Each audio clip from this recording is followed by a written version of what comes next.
Anopai, Mamen Shose, Namingramo, and Fanfi final draw AFCON 2025. Apostle Morocco, final draw Apostle Enra, Nayanko Group A, Uram Group A. Say that a Morocco, Mali, Zambia, Comoros, Wamo Emeki Group A, Group B, Egypt, South Africa, Angola, Zimbabwe. There's a group where Southern African nations, South Africa or Zimbabwe or Angola or and Egypt, every North Africa, one Elho, Yanko Group C, Obega Nigeria, Tunisia, Uganda, and Tanzania, Wemo Emeki Group C, Group D, no, and the Teranga Lions of Senegal, Sanso, and the Democratic Republic of Congo, after the Squirrels of Benin, Elhobe, and Botswana, Udwani Chemu, El Group E, Algeria, yes, the Desert Foxes, Burkina Faso, Equatorial Guinea, and for Sudan, it's James Kwesi Group, no, and ye, on Algeria, Burkina, Equatorial Guinea, and Eka Copre, no Benya slot, Kaisa AFCON at 24 nations, 16, and progressing to the next round. Coach James Kwesi Ouattara, so about him, Utian voice now, but the April now, after Group F, no, and La Côte d'Ivoire, Cameroon, Gabon, and Mozambique, Wemo, and make the Group F, Sa and Adian Ekoko Piemu, and to way, AFCON 2025, Ababaso, Morocco, and won't draw a basso and ra, and ye Semina, and so at the Amawa, and Yasam Katonian Fantuja, Sa AFCON, 21st of January, and as 21st of December, and I shall see now Rania Aquacosi, the 18th of January, at the AFCON normally, ye born January and February, no, where the Abesha said December, near year January, until December 21, near started AFCON 2025, January 18th, near Boye, Ghana and Nimti Ebia, AFCON Emu and Shada and but of course, Yabama fantastic coverage of the African Cup of Nations, our Akuma 87 FM so, Young Kwaya Nima, Nafe, Young Remu, and Shan some outdoor, and in some Kakra, and also a free or Eba, and Opay, Mamen Fantuja, Sir Uremo, the president of the Ghana Football Association, the thing added Kurt Edwin Simeon, Okraku, Nadiatia, and Sir Kurt Okraku, Urema, Confederation of African Football, one of Akleno, so bet my contested, and no the ethics committee of CAF, or my so bet my contested as CAF escort member, at the CAF Executive Council, one more Ababa Toba, and no, and Wapania, the thing added Kurt Edwin Simeon, Okraku, and Penfak, no, Nyame had my elections no on 12 March 2025 and elections in Ababaso not correct ashe so bet our CAF Executive Council so but Makacho say ebra have control no a to Ghana and coach James Kwesi or head coach Adama the journey of Falcon of Sudan the group no Algeria, Burkina, Equatorial Guinea, Sudan coach Edin Komo on your command sports exclusive Yente James Kwesi Nensama, or the two of them, our Akuma FM so exclusively after say drawn a bass, and some way, and I can add yeah, the AFCON in Morocco 2025 is going to be interesting. Sudan, we are in Group E, and I think all the teams are really good. And for me, for you to participate in the competition, then your aim should be going out there to win the cup. And for me, if you are afraid of any team, then why are you taking part in the competition in the first place? So I believe that Sudan will perform very well, and I'm hopeful that anything that we meet, we try our best to get a victory. And also a hopeful Sudan by performing here, na team beyond Beshiabiano, on but try my best. So I'm being victory anyway. I James Kwesi or a head coach at the journey of Falcon of Sudan and exclusively on your sports at come on after the AFCON 2025 draw. I don't know at the April. Mamen Kobenim, new sports minister, Honorable Kofi Adams, member of parliament at the Mother Boom constituency, one of His Excellency John Dramani Mahama, Sir Mpenifa and Totrona, no, Muye Nasia Genituma, Honorable Minister for Sports and Recreation. And Honorable Kofi Adams, Nadia Tisa Yamia Duma, Wednesday, and obe appear our vetting committee Wednesday. Obe appear na sechina, obe appear our the vetting committee. Okwa empanyifo ekoto turano, wamo kodoso no. Wamo kobusabusan questions. Nyatie di ono so edebeto dwa na Honorable Kofi Adams ose ontimi predict say Ghana yebeko World Cup anasa yenko World Cup. Honorable say ono onim say majority of the work it depended on the coach and the players, but ministry no baby BS omoye and the support coach no and the support players no and the support the GFA wamo ready so mbaye but so no predict see yebeko anasa yenko de o say there be say adwuma no de kaseri nyina fa kaseri nyina no agina coach no any players so but on provide support yente newly designated sports minister Honorable Kofi Adams. Yeah, achieved success in the past. And it say you have the potential to achieve success. And you say yeah bida. So we'll just have to go back to the drawing board. Yeah, turn us the like we say, what is the ecosystem? You look at the ecosystem. Now we again I will say, ama niana itumi dua nanwa yeti so dua no we say dua foforo so that you bet you ana nia yedua no kra wo ho ye hwesu yi a ye beti fie no so a sa na wo say well mean to me enhwe wo bo say ye be ko ana ye nko bet nia wo say from the perspective of policy makers to make sure say ye be achieve that objective no ye be na ya enye ministers no na omo bebo ball enye ministers no na omo ye coaches but nhihye bia wo say ye the beboa management of Black Stars say omo de be hwe team no so no ye be ya aka no any players I say omo ball no any coach na of here or coach team no to make sure say we qualify.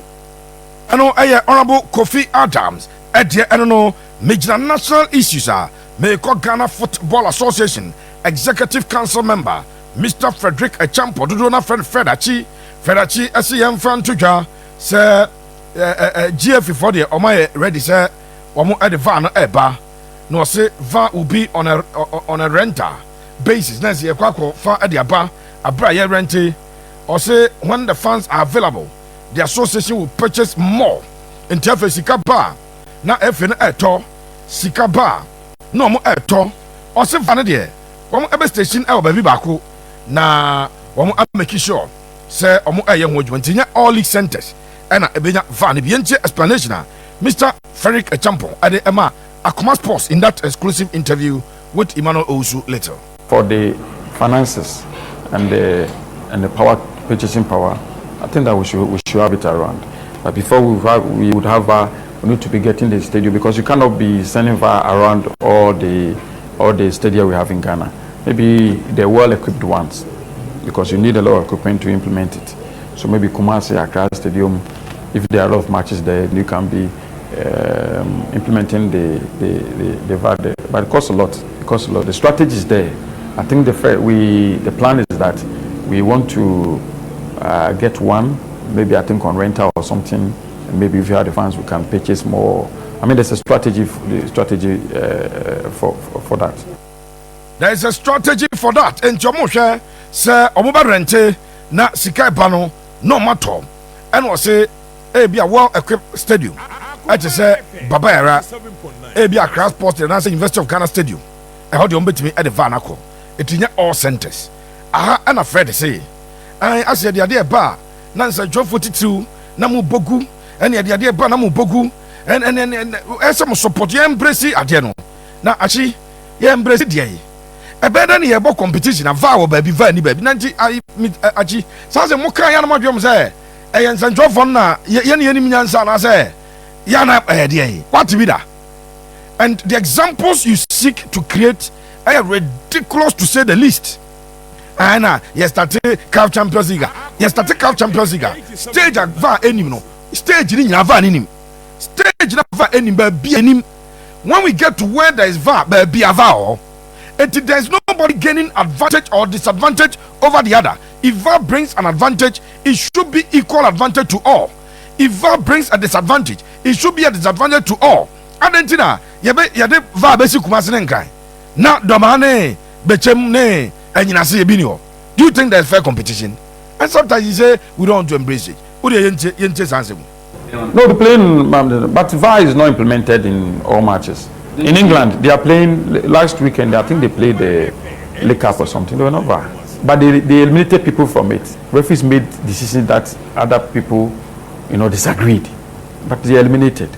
And so you specify what is good is that before the beginning of the season, for instance, CAF in the Champions League, in the CAF Confederations Cup, VAR is not implemented at the group stages.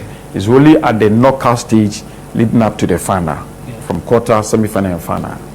But people may have been eliminated based on decisions of referees in the group stages. So it is because that it's not available to cover everything. And so if beginning of the season you specify, or matches played at the Kumasi and Accra Stadium, we implement VAR. We get referees trained for VAR. Then you can start that. And then maybe on parallel basis, and you keep on maybe improving in terms of the numbers. Don't be pessimistic. You should embrace development. You should embrace, forward thinking. You understand? But who told you that if you are doing it, we can send to other venues as well, or we can bring other matches to the venues that we have to also play. You understand? If you want to be a leader, and you are afraid of criticisms and you're afraid of what people will say, you can never make progress. Mr. Champo, with all due respect, this is ridiculous, to say the least. Sir, Ebizwa, Yamama teams, JB Kumasi na wa, Adriana home game, no one Kumasi. Na Bichim home game near the one Kumasi. Nebia Yafai, in Swatamano Kumasi.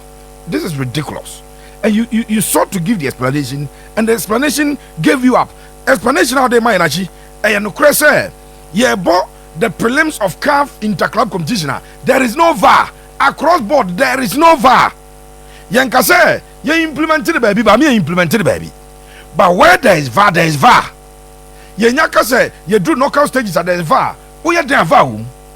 I think this is very clear and unambiguous. But I know Mr. Frederick Champo. Nyame aduma wi ya bana ebrebema se enekra no nyansapo ya be ho adwuma pa ene nyansapo ya be ho adwuma pa. Enti wei ESCO member na o chim say embrace obia be embrace if we can get VAR. Say bia first round of the league no VAR. Second round of the league there is VAR. Obia be tiase. And the who say second round ni nyina obia match.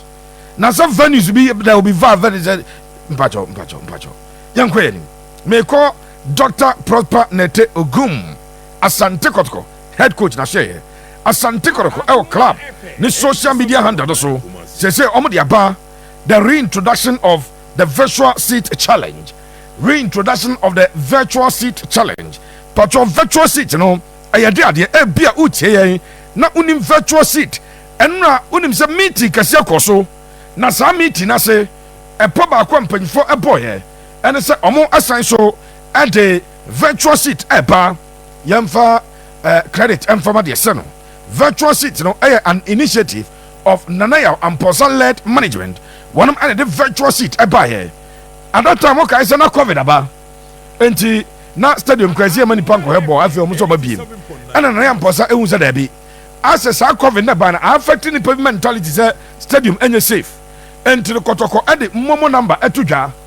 Omodi momo no mara atudwa na wo a wuntimi ma stadium no wasende also usika no ade aba it is a 10 cities or 20 cities or sa echo especially omo amane no ma sende ade aba. Yes, I want advantages, I want disadvantages. Virtual seat challenge, I want advantages and disadvantages. Bia nanko bi sometimes you need the support and kasasenka dipa baba but nipa no fans o the mama said 20 no na mentra baby. You are getting the money, that's an advantage, and the disadvantage is that you will not get the numbers at the stadium. All of this the dynamics are you be breaking it down at the chief but Asante Kotoko management and na meet your so Nana Penkra Kwesi IMC no Oma Jatum say Omo reintroduce virtual seat challenge and I no game a Kotoko boy no Kotoko 118,000 Ghana cedis 118,000 Ghana cedis as gross. Tinie Kotoko versus Karela 118,000 Ghana cedis. The gross sike buy nyina there over 50% about into deductions. And na Kotoko enya a little over 50,000 Ghana cedis. Name on virtual seat there. So send this kind of basu o send this kind of baswa 11 pen on bete 11 letter ayi excellency nyanjwa mo ba som metwam eti se omunya ndwa 11 okay eti 11 pe na ye sika eno ebeba virtual seat na so enti wo send de ande se kotokonya 50,000 50,000 aba na bia eno kwa se omomo withdraw be push akọ bank enti eno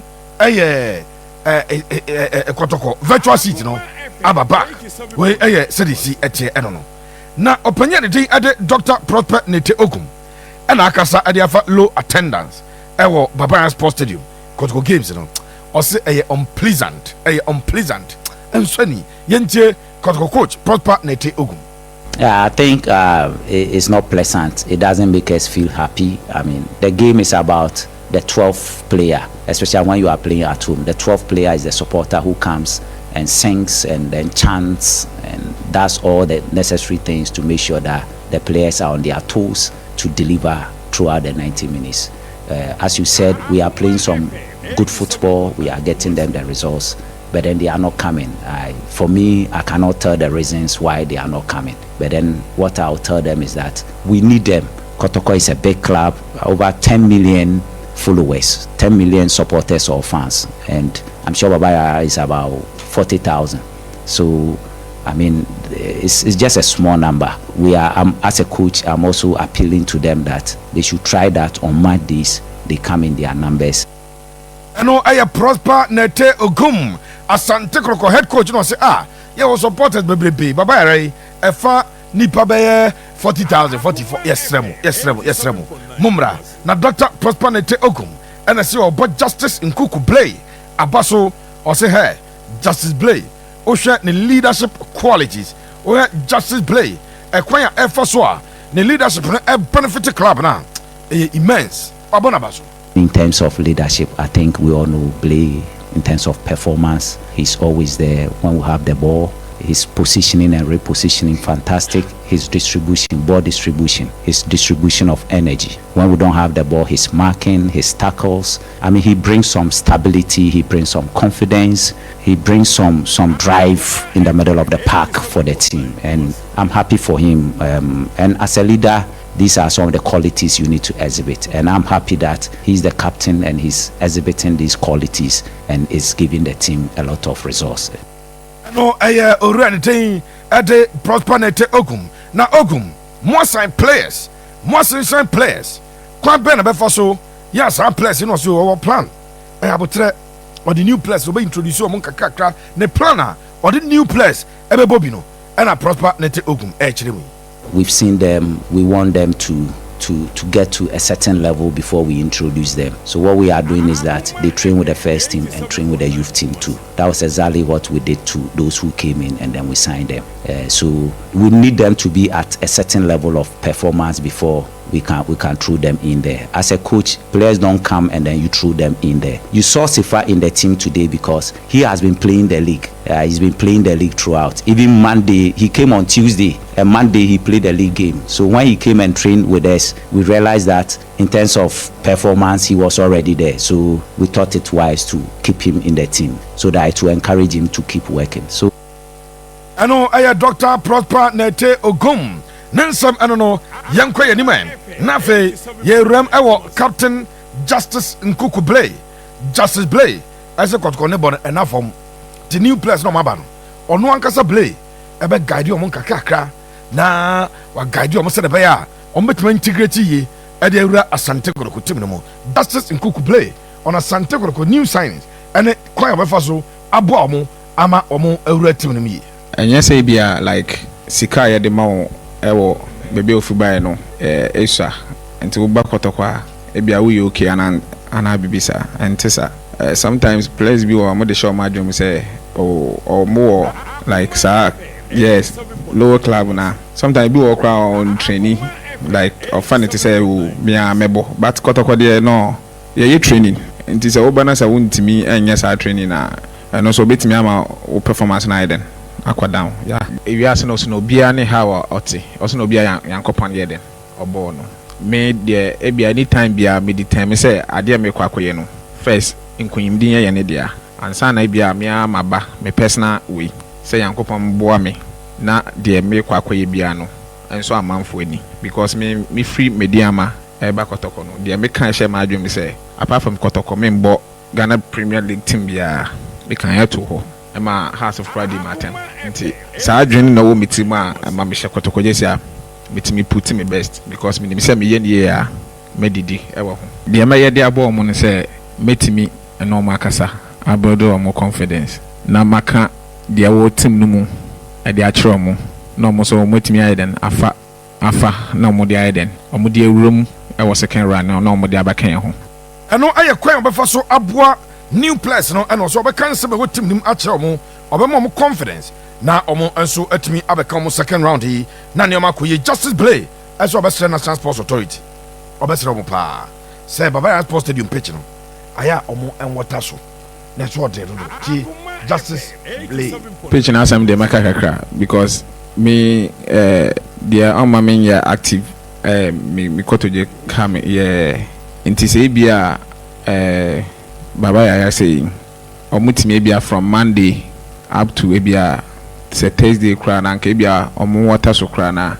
omo water so mayen na ebia na nka Friday ni Saturday ni Sunday no na say moja na amayena because na park na iden I am break akra because me ye bo match bedru second half na me tipping standard but me ka say like water na make am I say water na ma ayembre nti ono no wutie ho a nhyeda anye te say omo water ananti na make say bia na nka bia omo water so bia from Monday ye bo match bia say Monday na muntimi kra na from Tuesday Wednesday Thursday omo water so na moja no Friday na eswaye den I justice play recommendation to the NSA say omo water pitch na so o say ya na ye bobo ndu se ka vna ko to your pay park na so odene Ghanaian players omo brew abroche ball no kra ye bokra no mo water ye bowie first half ni ya water so before but I had here also be say so nka muntimi kra enye no da bia munya no be 3 days a week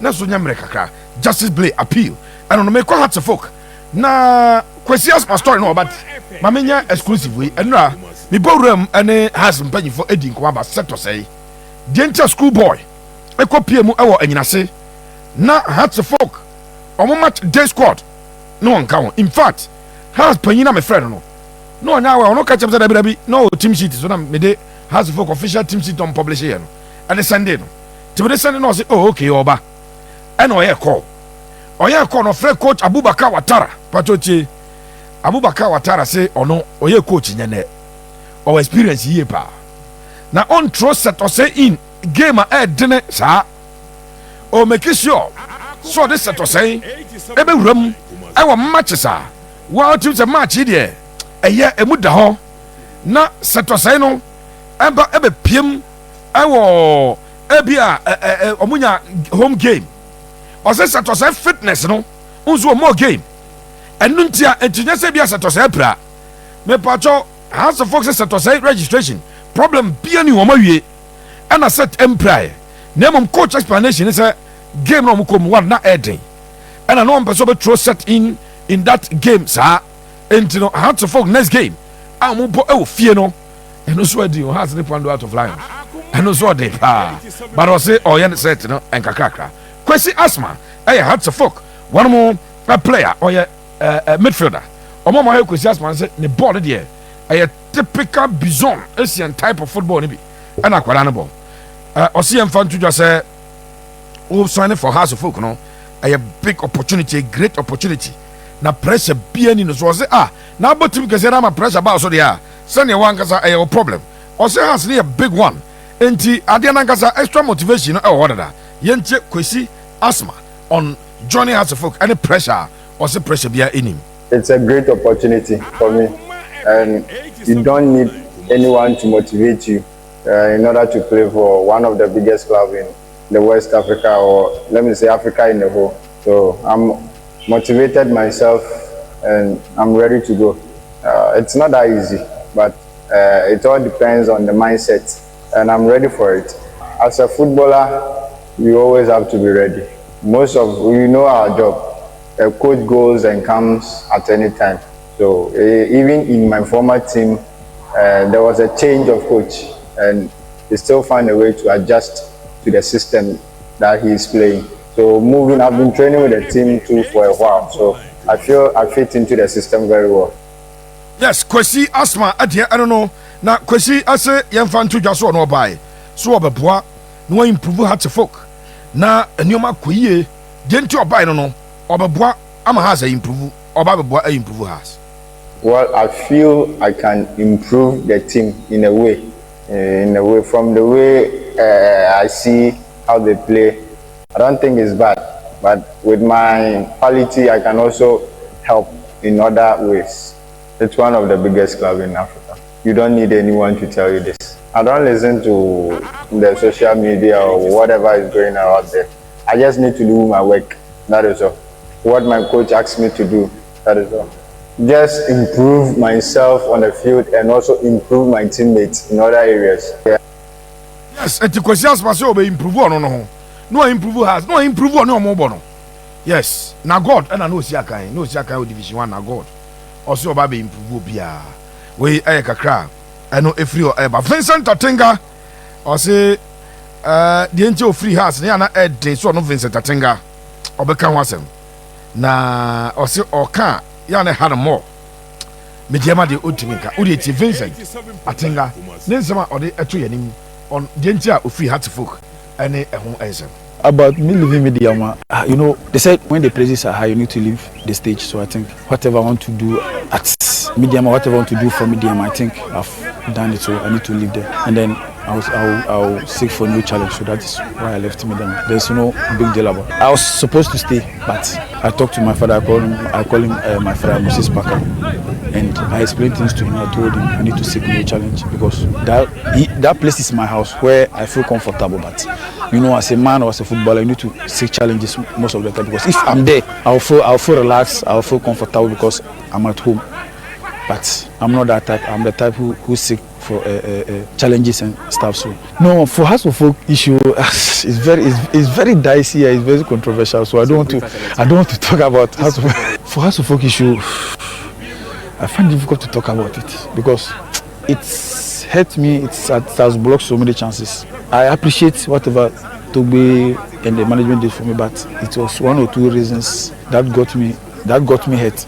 You see, that's why I don't want to talk about it. So like, if I remember, yeah. Does it mean you'll get free pass? I know I brought the Vincent Atenga na Kando Heart of Lions head coach, but she was say Heart of Lions team attractive papa. I cannot say genuine because you could, if you can remember. But for Accra, do you remember the first time where they were occupying? Even at point, people thought they were contenders and they went on relegation. And so in football, all things, everything can happen. Look, if you want to take the league and you start planning from the day one, there are so many things I call the ingredients that you have to add to the team. That one wasn't our plan, so we never thought about that. So what we are doing is we are contented with those we have here. And then we won because I've won the league twice. I know what went in before I won. I've won the top 4 thrice. I know what went in. And this one, because we were from relegation hunted position, we never thought of anything like that because we have to make sure we make the team this. And now, gradually, the team is becoming attractive, more attractive than what I came to meet. And so you could see some players expressing interest. But right now they engage. So, coach, I'm left with 7 months. Somebody who's coach, I'm left with say. So now people would like to play this team because of I have so many players who have passed through my hands and those who have not even passed through my hand, but they have friends who have passed through my hands, and they are recommending me to them. That with me, I can let them come up. They know. I know I am Bashikele Bashi Hayford. Nyame aduma match week 19 of the Ghana Premier League. GF at the fixtures na aba. It's Friday, but we has near has about Friday. Omo game no University of Ghana Stadium, Heart of Folk and a Heart of Lions. Team na a Heart of Lions and a House of Lions. A Hearts of Oak and a Heart of Lions. Have a vision. Nyame aduma Sunday. Wamo ane Accra Lions ebebo ni Kraku and again bebaso. Nso atema kotoko ko nso atre Sunday 3 p.m. Karela ebebo Bechem United. Ewo Ali Muhammad Stadium. Midiama ebebo Legon Cities ewo T&A. Nafe Adriana abo Bechem United ewo dana Admabadu Park. Gold Stars Bibiani Gold Stars ebo FC Samates. Nations ebo Young Apostles. Na Dreams abo Baseke Holy Stars we fixtures. Nyam fancy ya sorry so